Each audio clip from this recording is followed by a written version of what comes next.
नमस्कार दोस्तों। पिछले वीडियो में हमने ये समझा था कि आर्यंस कहाँ से आए थे, उनका ओरिजिन प्लेस क्या था। इस वीडियो में हम समझेंगे वो कौन से फैक्टर्स थे, आर्यंस अपने साथ ऐसा क्या क्या लेकर आए थे जिस वजह से वो इंडियन सबकॉन्टिनेंट में इतना ज़्यादा सक्सेसफुल हुए, डोमिनेट कर पाए और आज तक मौजूद हैं। इन फैक्टर्स को समझते हैं। लिस्ट आपको दिख रहा होगा, एक एक करके इन चीज़ों को समझते हैं। देखिए, पहला है ट्राइबल कल्चर। आपको पिछले वीडियो में बताया था इनके ओरिजिन प्लेस के बारे में। ये लोग स्टेप रीजन से आए थे, एशिया का जो ग्रासलैंड रीजन है वहाँ से ये आर्यंस उठकर आए थे। ये जो स्टेप रीजन है, ग्रासलैंड रीजन है, ये बड़ा फेमस है एशिया में बहुत बड़े बड़े इन्वेडर्स पैदा करने के लिए और बहुत बड़े बड़े एम्पायर बिल्डर्स पैदा करने के लिए। यहाँ से बहुत बड़े बड़े एम्पायर बिल्डर्स पैदा हुए हैं, जैसे चंगेज़ खान, तैमूर लेन। मुग़ल यहाँ से आए थे, आर्यंस तो आए ही थे, हुन आए थे, कुषाण आए थे, सेल्जुक टर्क्स आए थे, ओटोमन टर्क्स आए थे जिन्होंने ओटोमन सल्तनत बनाई। ये सारे लोग ग्रासलैंड से उठ के आए थे। इनकी मेन वजह ये थी क्योंकि ये ट्राइबल कल्चर को बिलोंग करते थे, इनके कबीले हुआ करते थे। आपने टीवी सीरियल वगैरह में देखा होगा कैसे होते हैं ट्राइबल कल्चर, उनका जो सिस्टम है वो कैसा होता है। जो मेन डिफरेंस है ट्राइबल लोगों में और एग्रीकल्चरल लोगों में, एग्रीकल्चरल लोग जैसे नॉर्मली आपको इंडिया में मिलते हैं, वो गाँव में बसते हैं, उनके खेत होते हैं, वो खेती बाड़ी करते हैं। ऐसे लोगों में और ट्राइबल लोगों में मेन फर्क होता है उनकी इकोनॉमी का, इनकी अर्थव्यवस्था का। जो एग्रीकल्चरल लोग होते हैं उनका जो इकोनॉमी है वो काफ़ी हद तक डिपेंड करता है उनके ज़मीन पर, उनके लैंड पर। जो खेत होता है, कहते हैं कि इट रिवॉल्व्स अराउंड लैंड, ये लैंड के चारों तरफ रिवॉल्व करता है। जबकि ट्राइबल कल्चर वालों का जो इकोनॉमी है वो पेस्टोरलिस्ट इकोनॉमी है। ये इनका जो मेन इकोनॉमिक रिसोर्स है वो इनके जानवर हैं। इनकी economy it revolves around animals, जानवरों पे डिपेंड करता है इनकी इकोनॉमी। जो एग्रीकल्चरल लोग होते हैं जैसे इंडिया में जो मिलते हैं, बेसिकली वो एक गांव में रहते हैं, उनकी खेत वगैरह होते हैं और वो जनरेशन्स आफ्टर जनरेशन्स, पुरखे दर पुरखे वो एक ही गांव में रहते हैं, वो एक ही खेत में खेती करते हैं। बाप से बेटे को ट्रांसफ़र होता है, बेटे से उसके बेटे को ट्रांसफ़र होता है। जबकि जो ट्राइबल लोग होते हैं वो ज़्यादा ज़मीन से जुड़े नहीं होते हैं, वो मूव करते रहते हैं। इनकी मेन इकोनॉमी एनिमल बेस्ड है और एनिमल को पालने के लिए आपको चारा देना पड़ता है उनको। तो वो ऐसी जगहों में रहते हैं जहां पे जानवरों के लिए फ्रेश चारा मिल सके, हरी घास मिल सके, पानी मिल सके। तो वो ढूंढते हैं कि ऐसी जगह उनको मिले, वहाँ पे वो सेटल हो जाते हैं, 2-4 साल वहाँ पे रहते हैं जब तक वहाँ पे घास वगैरह सब कुछ मौजूद है। जैसे ही वो एरिया सूखने लगता है वो कोई दूसरा एरिया ढूंढते हैं, वहाँ पे उठ के वो चले जाते हैं हर 3 साल 4 साल बाद। ये होता है मेन डिफरेंस ट्राइबल इकोनॉमी और एग्रीकल्चरल इकोनॉमी। ट्राइबल इकोनॉमी वाले जो होते हैं, जो एग्रीकल्चरल इकोनॉमी के लोग होते हैं, एग्रीकल्चरल लोग होते हैं, वो ज़्यादातर निर्भर करते हैं फिक्स्ड एसेट पर, मतलब अचल संपत्ति, जैसे घर और खेत, ये सब अचल संपत्ति होती है, फिक्स्ड एसेट होते हैं। जबकि ट्राइबल लोग जो होते हैं ये डिपेंड करते हैं लिक्विड एसेट पर, जैसे कि जानवर वगैरह हो गए या फिर कैश हो गया। जो लिक्विड एसेट है, जो मूवेबल एसेट है, उसमें इनका ज़्यादा इंटरेस्ट होता है। एक एग्रीकल्चरल इकोनॉमी का बंदा, उसके पास जितने ज़्यादा खेत होंगे, जितना बड़ा उसके पास लैंड होगा, वो उतना अमीर होगा। और ट्राइबल कल्चर वाले लोग, उसके पास जितनी ज़्यादा जानवर होंगे वो उतना अमीर होगा। इनको लैंड से कोई मतलब नहीं होता, इनके नंबर ऑफ एनिमल्स इंपॉर्टेंट है इनके लिए। तो इस वजह से जो ट्राइबल्स हैं वो कॉन्स्टेंटली मूव करते रहते हैं एक जगह से दूसरी जगह, और ये मूव करने की वजह से ये फिजिकली और मेंटली, ये मानसिक तौर पे और शारीरिक तौर पे ज़्यादा मजबूत होते हैं कंपेयर टू जो एग्रीकल्चर के लोग होते हैं, क्योंकि इनको हर दूसरे तीसरे साल इनको अपना सब तंबू वगैरह उखाड़ के दूसरी जगह इनको मूव करना होता है। ट्राइबल ग्रुप्स में और भी कुछ कस्टम्स होते हैं, जैसे कि किसी एक ट्राइबल ग्रुप, फॉर एग्जाम्पल, अगर आप एक ट्राइबल ग्रुप के मेंबर हैं, आपका एक ट्राइब है, अगर आपके रिसोर्सेस कम होने लग जाएं, पैसे, जानवर, ये सब कम होने लग जाएं, तो आप दूसरे ट्राइब्स पे हमला करोगे और हमला कर कर उनके जो जानवर हैं, उनके जो रिसोर्सेस हैं, वो आप उनसे छीन लोगे। उसी तरीके से आपके ट्राइब पे भी हमला हो सकता है, आपको अपनी रक्षा करनी होती है। जो एग्रीकल्चरल लोग होते हैं ना, वो अपनी रक्षा की जिम्मेदारी खुद नहीं लेते। उनके ऊपर कोई राजा बैठा होता है, राजा को वो सालाना टैक्स देते हैं, या जब भी वो हार्वेस्टिंग होती है तब वो टैक्स देते हैं, और एक टाइप का अनरिटन सोशल कॉन्ट्रैक्ट होता है राजा और रैयत के बीच में, किसानों के बीच में, कि अगर कोई मुश्किल हुआ, कोई इन्वेजन हुआ किसानों के ऊपर, तो राजा अपनी सेना भेजकर उनकी हेल्प करेगा, उनकी रक्षा करेगा। जबकि ट्राइबल लोग जो होते हैं वो अपने रक्षा की जिम्मेदारी खुद लेते हैं, वो रक्षा भी खुद करते हैं और अटैक भी खुद करते हैं, जिस वजह से ट्राइबल लोगों में एक वॉरिंग कल्चर है, एक वेपन्स का कल्चर है। हर कबीले में एक बंदा होगा, एक दो बंदे होंगे जो वेपन्स बनाने का काम करेंगे पूरे कबीले के लिए। तो कबीले के जो फिजिकली स्ट्रांग लोग हैं उनके पास तो वेपन्स होंगे ही, साथ ही साथ कबीले के जो बच्चे होंगे, जो औरतें होंगी, उनके पास भी अपने अपने वेपन्स होंगे।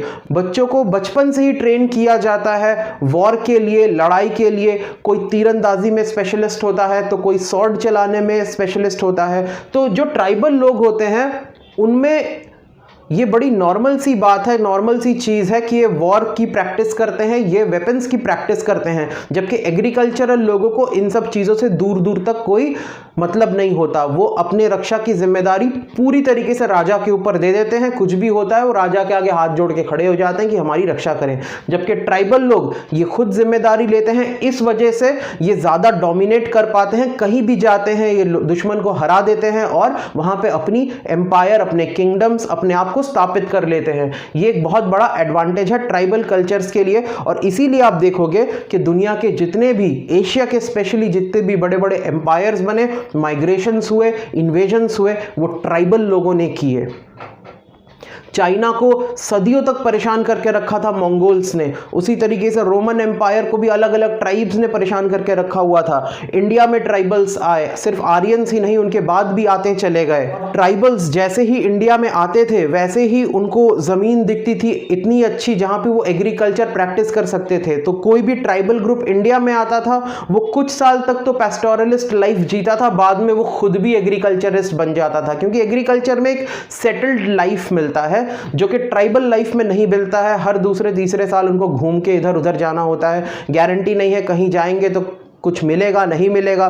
तो एक बार सेटल्ड लाइफ मिल जाती है, जैसे कि बंदा एक गवर्नमेंट जॉब ढूंढता है, जैसे कि एक सेटल्ड लाइफ ढूंढता है, उसी तरीके से ट्राइबल्स जब भी इंडिया में आए उनको एक सेटल्ड लाइफ मिल गया और वो यहीं पे सेटल हो गए, खेती वगैरह करने लग गए थे। ये अक्सर हम सुनते हैं कि इंडियंस, जो इंडिया के लोग हैं, वो कभी भी किसी दूसरे देश में हमला करने नहीं गए। उसके पीछे कारण है, हमला जो करता है वो ट्राइबल है, उसको ज़रूरत है, उसके रिसोर्सेज कम है, उसको इंडिया में रिसोर्सेज दिखते हैं, वो इंडिया में आ जाता है।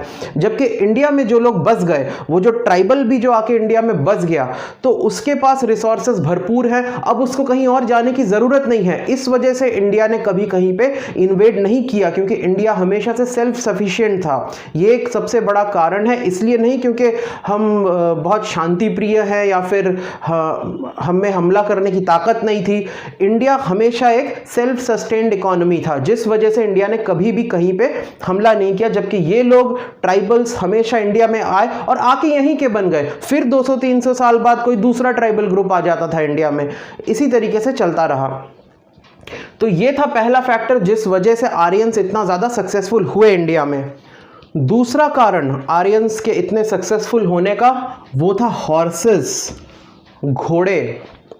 इंग्लिश में कहावत है, एक फ्रेज है, उसको कहते हैं अकीलीज हील्स। अकीलीज एक बहुत ही पावरफुल एक व्यक्ति था जिसको हराना इम्पॉसिबल था, ऑलमोस्ट इम्पॉसिबल था, मगर किस्मत उसकी ख़राब थी। एक उड़ता हुआ तीर आके उसके पैर के एड़ी में घुस जाता है और जिस वजह से वो हारता है। तो इस फ्रेज का बेसिकली मतलब ये है कि एक बहुत बड़ा पावर जिसको हराना इम्पॉसिबल है, पर उसकी एक छोटी सी कमजोरी होती है जिसके वजह से वो बार बार हारता रहता है। तो इंडिया के लिए हॉर्सेस, घोड़े, ये इंडिया के अकीलीज हील्स थे, इंडिया की बहुत बड़ी कमजोरी थी। देखिए, इंडिया को डायरेक्टली हरा पाना हमेशा से इम्पॉसिबल रहा है। इंडिया दुनिया का सबसे ज़्यादा पॉपुलेशन वाला देश हमेशा से रहा है। इंडिया मतलब इंडियन सब कॉन्टिनेंट, पूरा इंडिया। आज भी अगर आप देखो, इंडिया, पाकिस्तान, बांग्लादेश, इन तीनों देश को अगर आप जोड़ दोगे तो चाइना से हम 40 करोड़ ज़्यादा हैं। इतनी हमारी पॉपुलेशन है और ये हमेशा से रही है, हमेशा से हम पॉपुलस एक रीजन रहे हैं दुनिया के। तो अगर कोई कहे कि हम आर्मी इतनी भेज देंगे कि इंडिया हार जाएगा, तो ये इम्पॉसिबल था। हमारे पास हमेशा फौज, लोग हमेशा से ज़्यादा रहे हैं। इंडिया मेनली जो इंडिया पे कब्जा कर पाए हैं आर्यन से लेकर बाद में मुगल्स तक, वो थे उनके सुपीरियर हॉर्सेस। इंडिया के पास कभी भी अच्छे घोड़े नहीं थे। इंडिया का जो क्लाइमेट है, जो वेदर है, वो कभी भी ये अलाउ नहीं करता कि अच्छे ब्रीड के घोड़े हम यहाँ पे पैदा कर पाएं। जो होते भी थे ब्रीडिंग से जो घोड़े, वो बहुत ही लोअर क्वालिटी के होते थे, बहुत ही इंफीरियर क्वालिटी के होते थे। तांगा वांगा उनसे खिंचवा लो बस, उससे ज़्यादा नहीं। लड़ाई के लिए जो घोड़े चाहिए, वॉर के लिए जो घोड़े चाहिए, वो इंडिया में नहीं बनते थे, वो इंडिया में पैदा नहीं होते थे। जो घोड़े होते हैं उनका जो नेचुरल एनवायरनमेंट है, जहाँ पे वो डेवलप हुए हैं, इवॉल्व हुए हैं लाखों साल तक, वो सेम वही स्टेप रीजन है एशिया का, जो घास के मैदान है। लाखों साल से घोड़े वहीं पे डेवलप हुए हैं, इवॉल्व हुए हैं। और वहाँ के जो इंसान थे, जो आदि मानव थे, वो पहले घोड़ों का शिकार किया करते थे। आज से लगभग 12 साढ़े 12 हज़ार साल पहले लोगों को, वहाँ के लोगों को पता लगा कि घोड़ों को हम डोमेस्टिकेट कर सकते हैं, इसको पाल सकते हैं और इसका इस्तेमाल कर सकते हैं, इस पे हम सवारी कर सकते हैं। घोड़ा आराम से सवारी करवा लेता है अपने ऊपर और इससे आप दूर दूर तक डिस्टेंस ट्रैवल कर सकते हो बहुत फास्ट। आपको खुद भाग के जाने की जरूरत नहीं है अगर आपके पास घोड़ा हो।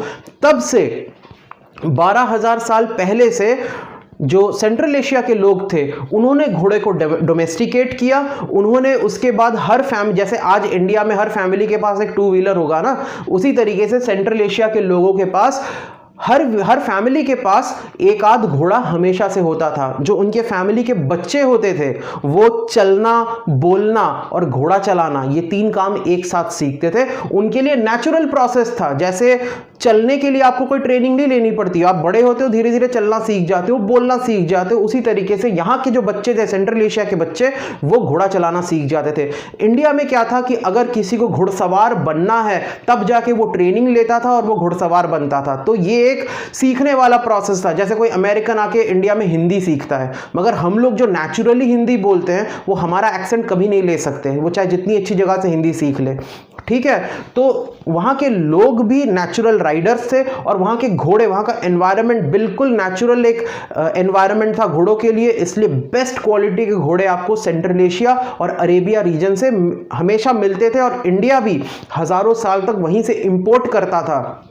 तो इंडिया को घोड़े हमेशा बहुत महंगे मिलते थे और इंडिया के पास उतने अच्छे राइडर्स नहीं थे जितने अच्छे सेंट्रल एशिया के राइडर्स हुआ करते थे। और जो अरेबिया साइड के घोड़े, सेंट्रल एशिया के घोड़े, उस क्वालिटी के घोड़े भी इंडिया के पास नहीं थे। आज भी घोड़ों का वैल्यू बहुत ज़्यादा है। अगर आज आप देखें घोड़े का एक्चुअल इस्तेमाल कहाँ पे होता है, आज जैसे बैंगलोर और बॉम्बे जैसे सिटीज़ में घोड़ों की रेसेस होते हैं, हॉर्स रेसेस होते हैं। वहाँ के लिए फॉरेन ब्रीड के घोड़े मंगवाए जाते हैं, उनको इंडिया में ब्रीडिंग करवाई जाती है और उनके बच्चों से रेस करवाया जाता है। डायरेक्टली फॉरेन के घोड़ों से रेस नहीं करवाया जाता, उनके फर्स्ट ब्रीड से रेस करवाई जाती है। बहुत महंगे रेसेस होते हैं। जो प्राइज मनी होता है ना, वो 40 से 50 करोड़ रुपए होता है एक एक हॉर्स रेस का। बैंगलोर और बॉम्बे में होता है। अंदाजे के लिए आपको बताऊं तो ये जो 2019 का क्रिकेट वर्ल्ड कप हुआ था इंग्लैंड में, उसकी प्राइज मनी सिर्फ 28 करोड़ 60 लाख रुपए थी। और अपने इंडिया और ये बैंगलोर और मुंबई में जो हॉर्स रेसेस होते हैं उसकी प्राइज मनी 40-50 करोड़ रुपए जाती है। दूसरा यूज होता है राष्ट्रपति भवन में। राष्ट्रपति भवन में जो प्रेसिडेंट्स बॉडीगार्ड होते हैं, पहले प्रेसिडेंट के कैरेज खींचते थे काले रंग के घोड़े, ये भी फॉरेन ब्रीड के घोड़े होते हैं।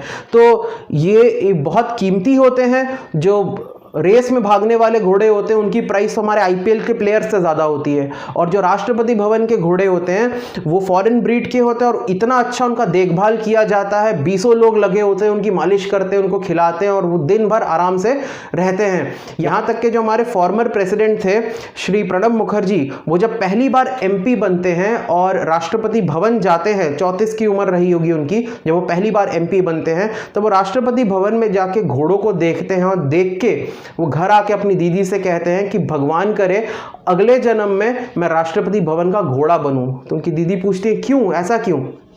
तो बताते इतने आराम से रहते हैं, इतने लोग उनकी देखभाल करते हैं, दिन भर कुछ नहीं करना होता उनको, इस वजह से मेरे को बनना है। तब उनकी दीदी बोलती तो अगले जन्म में घोड़ा क्यों बनेगा, तो इसी जन्म में राष्ट्रपति बनेगा।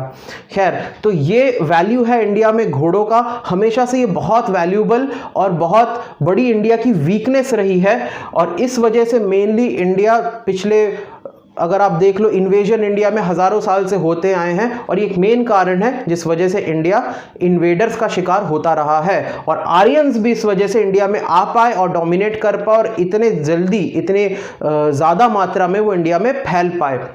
जो अगली चीज़ आर्यंस लेकर आए थे वो थे चैरियट्स, यानी रथ। रथ आपने महाभारत में देखा होगा, रथ, वही रथ है ये। तो ये जो रथ का कल्चर है ये आर्यंस अपने साथ लेकर आए थे, जो होमलैंड से चल के आए थे। पिछले वीडियो में आपको बताया था कि वो पॉन्टिक कैस्पियन होमलैंड से चले थे, सेंट्रल एशिया, वहाँ वो वहीं से रथ का सिस्टम लेकर आए थे। वहाँ से वो यूरोप गए, यूरोप में भी वो अपने साथ रथ लेकर गए थे। ईरान गए, ईरान में भी रथ लेकर गए थे, और इंडिया में भी रथ का कॉन्सेप्ट ये लेकर आए थे। तो रथ बेसिकली क्या है, 2 पहियों वाला एक गाड़ी होगा, 4 पहिए नहीं होते जल्दी रथ में, 4 पहिए होगा तो वो घोड़ा गाड़ी हो जाएगा। 2 पहिए होते हैं, एक प्लेटफॉर्म होता है, एक बालकनी होता है, एक बंदा चलाता है जिसको सारथी बोलते हैं, और पीछे 1 2 3 जितना बड़ा रथ होगा उतने लोग खड़े होंगे, आगे 1 2 या 4 घोड़े बंधे होते हैं। उसमें क्या होता है कि आपको बहुत ज़्यादा जगह मिल जाती है हथियार रखने के लिए, और लोग भी खड़े हो सकते हैं, और वो फास्ट भी होता है जिस वजह से आपको मोबिलिटी में आसानी होती है वॉर में। तो एक बहुत बेहतरीन, बहुत एफिशिएंट वॉर मशीन था, समझ लीजिए उस जमाने का टैंक था ये, ठीक है। तो ये वो लेकर आए थे और ये 2000 साल तक चला। फर्स्ट एडी आते आते पूरी दुनिया में इंक्लूडिंग इंडिया में रथ का चलन समाप्त हो गया। रथ को उसके बाद से कोई यूज नहीं करता था, क्योंकि उससे और बेहतरीन ब्रीड के घोड़े बनने लग गए थे, आपको उसकी प्रैक्टिकलिटी खत्म हो गई थी बेसिकली। तो रथ को 2000 साल तक आर्यंस ने यूज किया, वो लेकर आए थे, और ये भी एक बहुत बड़ी रीजन थी कि आर्यंस इंडिया में दूसरे इंडिजिनस ट्राइब्स को हरा पाए, दूसरे लोगों को हरा पाए और अपने आप को एस्टैब्लिश कर पाए। जो 4th चीज आर्यन अपने साथ लाए थे वो था लैंग्वेज। दोस्तों, अगर आप मुझसे पूछें तो इंसान की बनाई हुई जितनी भी चीज़ें हैं, जितने भी इन्वेंशंस हैं, लैंग्वेज उसमें से सबसे महान और सबसे बड़ा इन्वेंशन है। लैंग्वेज को most of the time we take it for granted, हम इसको ऐसे लेते हैं कि हाँ ये तो नेचुरल चीज़ है, ये तो हमेशा से था। लैंग्वेज कभी भी नेचुरल चीज़ नहीं था, लैंग्वेज को कुछ लोगों ने बनाया था, ये एक इन्वेंटेड चीज़ है। लैंग्वेज एक ऐसी चीज़ है जिसने इंसान को इंसान बनाया। ये सिर्फ हम कम्युनिकेशन के लिए यूज़ नहीं करते, कम्युनिकेशन तो कोई भी करता है, जानवर भी एक दूसरे के साथ कम्युनिकेट कर सकते हैं। अगर आपने हनी बीज को देखा है, वो भी डांस के थ्रू एक दूसरे के साथ कम्युनिकेट करते हैं। वेल्स और डॉल्फिन्स आपस में सोनार के थ्रू बात कर सकते हैं। तो कम्युनिकेशन यहाँ एजेंडा नहीं था। कम्युनिकेट तो आर्यंस के पहले भी जो लोग थे, जो आदि मानव थे, जो हड़प्पा मोहनजोदारो के थे, वो भी कम्युनिकेट कर सकते थे। पर यहाँ पे लैंग्वेज का इंपॉर्टेंस इसलिए है क्योंकि यहाँ पे हम कॉम्प्लिकेटेड आइडियाज़ एक्सप्रेस कर सकते हैं, हम बहुत इंपॉर्टेंट इंफॉर्मेशन कन्वे कर सकते हैं, हम अपने आइडियाज़ को डॉक्यूमेंट कर सकते हैं, जो भी हमको समझ में आया अपने एक्सपीरियंसेस को हम डॉक्यूमेंट कर सकते हैं। और अच्छा सॉलिड लैंग्वेज जो होगा वो समय के साथ इवॉल्व होने की भी कैपेबिलिटी रखता है, जो आर्यन लोगों के लैंग्वेज में थी। आर्यंस के लैंग्वेज में हम चीज़ों को कम्युनिकेट तो कर ही सकते थे, हम कॉम्प्लिकेटेड आइडियाज़ भी बता पाते थे, अपने एक्सपीरियंस को डॉक्यूमेंट भी कर सकते थे, और ये लैंग्वेज इतना फ्लेक्सिबल था, इतना अच्छा था जो वो लेकर आए थे कि ये समय के साथ इवॉल्व भी हो पाया। आज भी हम जो लैंग्वेज बोलते हैं वो बेसिकली आर्यंस का ही लैंग्वेज है, मगर एक इवॉल्व्ड फॉर्म है। इनका लैंग्वेज समय के साथ साथ बदलता गया, कभी डेड नहीं हुआ। ये इतना बेहतरीन लैंग्वेज था। और आर्यंस जहाँ से आए थे अपने होमलैंड से, वहाँ पे जो लैंग्वेज थी वो जहाँ जहाँ पे गए, वो यूरोप गए, वहाँ पे अपने लैंग्वेज को लेके गए। वही लैंग्वेज बाद में लैटिन, रोमन, इटालियन, ग्रीक, ये सारी लैंग्वेजेस बनती हैं। यही लोग टर्की में गए, एनाटोलियन कल्चर में भी अपने लैंग्वेजेस को डेवलप किया। ईरान गए, वहाँ पे अवेस्तान बनाया। और इंडिया आए तो वहाँ पे भी वो वैदिक संस्कृत लेकर आए थे। वैदिक संस्कृत बाद में पनिनी जो एक स्कॉलर थे, उनके काम के वजह से उन्होंने एक किताब लिखी थी अष्टाध्यायी। फिर पतंजलि एक स्कॉलर थे, उनकी एक किताब आई थी महाअभ्यासा के नाम से। इन दोनों स्कॉलर्स के वजह से वैदिक संस्कृत इवॉल्व हुआ क्लासिकल संस्कृत में, जिसमें पुराण, रामायण, महाभारत, ये सारी चीज़ें लिखी गई। और बाद में रीजनल जो लैंग्वेजेस थे वो भी डेवलप हो पाए। तो लैंग्वेज इनका एक बहुत बड़ा एक कॉन्ट्रीब्यूशन है इंडियन कल्चर में, और इनके लिए एक बहुत बड़ा सक्सेस पॉइंट भी था जो शायद हड़प्पा मोहनजोदारो वालों के पास नहीं था, क्योंकि हमें आज भी नहीं पता वो क्या लैंग्वेज बोलते थे और उनका स्क्रिप्ट क्या था। शायद उनका स्क्रिप्ट में उतना रिच ग्रामर नहीं था जितना अच्छा वैदिक संस्कृत में था। उनके स्क्रिप्ट्स में सिंबल्स और ड्राइंग्स ज़्यादा थी कंपेयर टू एक प्रॉपर ग्रामेटिकल लैंग्वेज में। तो इनका लैंग्वेज बहुत सुपीरियर था और इस वजह से आज भी टिका हुआ है, और ये इनके सक्सेस का एक मेजर फैक्टर था लैंग्वेज। जो आखिरी चीज़ है वो है वेपन्स।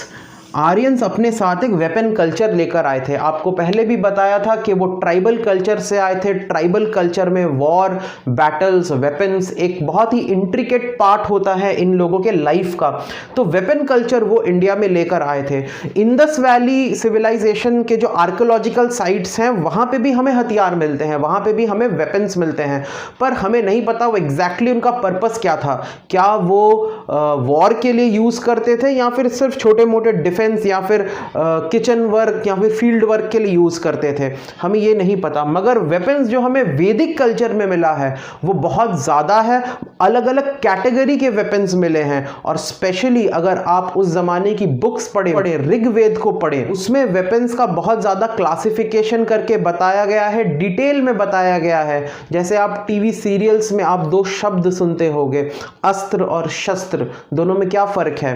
ऋग्वेद के अनुसार अस्त्र वो हथियार होते हैं जिसको फेंक के मारा जाता है या फिर वो जो जाके दुश्मन को लगता है, जैसे तीर हो गया, है ना, और बर्छा हो गया जिसको फेंक के मारा जाता है, या फिर स्लिंग शॉट्स हो गए जैसे घुमा के मारते हैं और एक पत्थर या मेटल का बॉल जाके जो दुश्मन को लगता है, ये अस्त्र की कैटेगरी में आते हैं। शस्त्र वो होता है जो हाथ में पकड़ के दुश्मन को मारा जाता है, जैसे तलवार हो गया, गदा हो गया, भाला हो गया, इन चीज़ों को शस्त्र बोला जाता है।